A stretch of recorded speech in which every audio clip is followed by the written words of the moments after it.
Dan juga tidak dilupakan kepada seluruh muslimin dan muslimat muslimin dan muslimat, Ramadan Karim ataupun selamat menyambut bulan Ramadan. Masya-Allah. Bulan rahmah, maghfirah, jannah ini harus kita rebut peluang.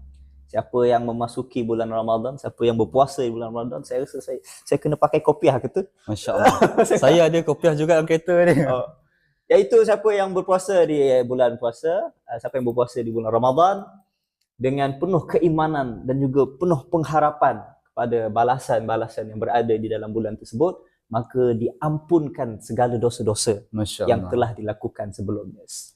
Dan diharapnya bulan Ramadan pada tahun kali ini merupakan Ramadan yang terbaik lah daripada sebelum-sebelum ini, khususnya buat ibadah-ibadah kita dan sebagainya, dan segala amal kebaikan kita dan perkara-perkara yang